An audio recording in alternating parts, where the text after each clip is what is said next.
మీ business ఏదైనా మీ ఊర్లో promotion చేయాలంటే అది సుమన్ టీవీతోనే సాధ్యం. ఇప్పుడే సంప్రదించండి. గోదాస్వామి అనే వ్యక్తిని మొన్న రాత్రి మొన్న సుమారు ఇది 3 గంటల దగ్గర 3 గంటల మధ్యలో 12:30 మధ్యలో 12 గంటలకు అయితే ఎస్ఐ గారు వాళ్ళు పోలీస్ స్టేషన్కు రమ్మంటారు. వాళ్ళు వచ్చిరా మీరు పిల్ల సంగతి ఏదో రమ్మని మాట్లాడడానికి పిలిపించారు. సార్ పిలిస్తే సరే మాట్లాడుకోరు చెప్పిర్రు. చెప్పినాక లోపలికి పోయినాక సారు ఏం చెప్పిండంటే నలుగురు పిలుచుకొని మాట్లాడమని చెప్పిండట. మాట్లాడమని చెప్తే బయటకు వెళ్ళారు. సరే మామూలుగా తోలుకొచ్చుకొని పిల్లగానికి బయటకు వెళ్ళినాడు. బయటకు వెళ్ళగానే పోలీస్ స్టేషన్ దాటిన తర్వాత పోలీసుల కూడా పడితే ఏమైందో అని స్టేషన్ దాటిన తర్వాత వాళ్ళు కిడ్నాప్ తీసుకొని పోయారు. తీసుకొని పోయి వాళ్ళు ఇష్టం వచ్చినట్టు తండ్రిని కొట్టాడు పడేసి కొడుకుని పట్టుకొని పోయారు. వాళ్ళు ఇష్టం వచ్చినట్టు కొట్టిరు, సావ దెబ్బలు కొట్టిరు. ఆల్రెడీ వాళ్ళని హాస్పిటల్ తీసుకొని వెళ్ళిపోయారు. వెళ్ళిపోయినాక నిన్న మాకు తెలిస్తే మాకు ఎవరికి సమాచారం తెలియకుండా నిన్న తెలిసింది. నేను తెలిస్తే మరి ఏం సంగతి ఏం జరిగిందంటే ఆల్రెడీ హైదరాబాద్ తీసుకుపోతే హైదరాబాద్లో హాస్పిటల్లో చనిపోయిన తర్వాత మరి ఏం చేద్దాం, మరి ఇక్కడ సార్ దగ్గరికి అయితే పోదాం పమ్మని మేము అందరం కలిసి ఇక్కడికి వచ్చినాం. సార్ని అడిగినాం, ఎస్ఐ గారిని అడిగినాం. ఏమన్నాడంటే మేము తప్పకుండా న్యాయం చేస్తాం భయ్, మాకు దొరికితే మాత్రం వాళ్ళు ఇక్కడనే ఆల్రెడీ పట్టేద్దాం వాళ్ళని, మాకు దొరకలేరు, మొత్తం గాలింపులు చేసినాము, ఒక ముసలాయిని కొట్టంగా కాపాడుకున్నాం, దగ్గర పెట్టుకున్నాము, వాళ్ళ కోసం గాలింపులు చేసినాం, కొంతమందిని తీసుకొచ్చినాం, రిమాండ్ చేసి లోపల పెట్టినాం, ఇంకా ఇన్వెస్టిగేషన్ చేస్తున్నాం ఆల్రెడీ అని సార్ చెప్పాడు. ఇక దయచేసి మాకు చట్ట ప్రకారం మాకు న్యాయం చేయమని సార్ని అడగడానికి వచ్చినాం.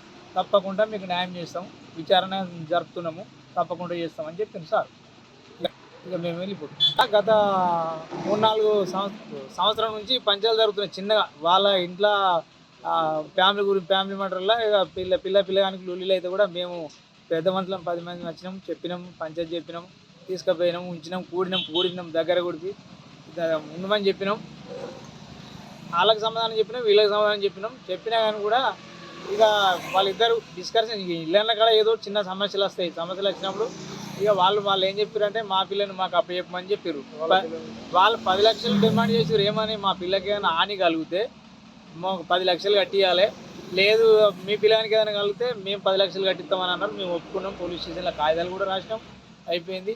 అయితే ఒకరోజు వాళ్ళిద్దరు గొడవ పడితే వీళ్ళు ఫోన్ చేసి ఏమైనా పెద్ద మనుషులలో మరి మీ పిల్లని మీ చేతిలో పెట్టినాము, మరి మా పిల్లని ఇట్లా హింసిస్తుంటే మరి రండి అని పిలిపించినాం, పిల్లగాన్ని బెదిరించినాం, తిట్టినాం, వాళ్ళ పిల్లని వాళ్ళకి ఆ పేపు తోలిచ్చినాం. అయితే ఇది మాకు తెలియకుండా పిల్లగాన్ని ఇక్కడ మాచిరెడ్డికి రప్పించుకొని ఈ పని చేసిరు.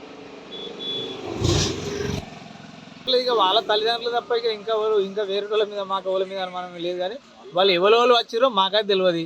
మాకు న్యాయం చేయరు సార్, మరి అక్కడ జరిగిన విషయాలు ఏం జరిగిందని ఇలా సార్ని ఆల్రెడీ అడగడానికి వచ్చినాము. సార్ అన్నీ చెప్పిండు. మేము వాళ్ళ మీదనే ఉన్నాము, ఆల్రెడీ మేము మొత్తం బేటాలకు దిగింది, పోలీస్ క్యాంప్ దిగింది, వాళ్ళ మీదనే ఎంక్వైరీలో ఉన్నాము, కొంతమంది తెచ్చినాం, అరెస్ట్ చేసినాం, ఇంకా మిగతా వాళ్ళ కోసం గాలింపులు తిరుగుతున్నామని చెప్పి సార్ చెప్తున్నాం. మాకు న్యాయం చేయమని చెప్తున్నాం. గంతే, ఒక వాళ్ళ మీద విమర్శలు లేదు, అది లేదు. మాకు పాలన పోయింది అక్కడ.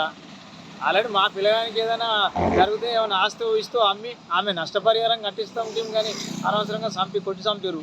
ఇలా మా పిల్లగాడు కోల్పోయాడు, మాకు న్యాయం చేయమని పోలీస్ స్టేషన్కి వచ్చినాం, అడిగిపోతున్నాం. సరే చేస్తా అని సార్ చెప్పాడు.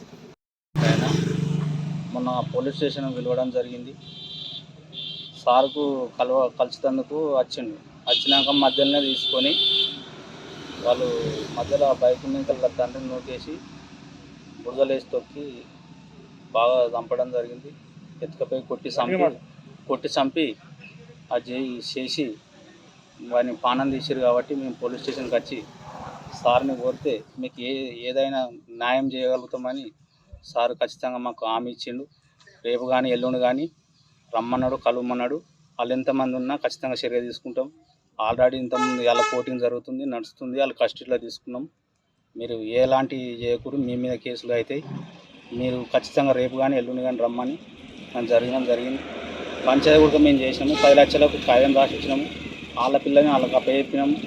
వాళ్ళకి ఏమేమి కాకుండా వాళ్ళని పిలిపించి వాళ్ళ చేతుల పిల్లని పెట్టి 10 లక్షలకు మాకు చెప్పకుండా చేయకుండా చంపడం జరిగింది.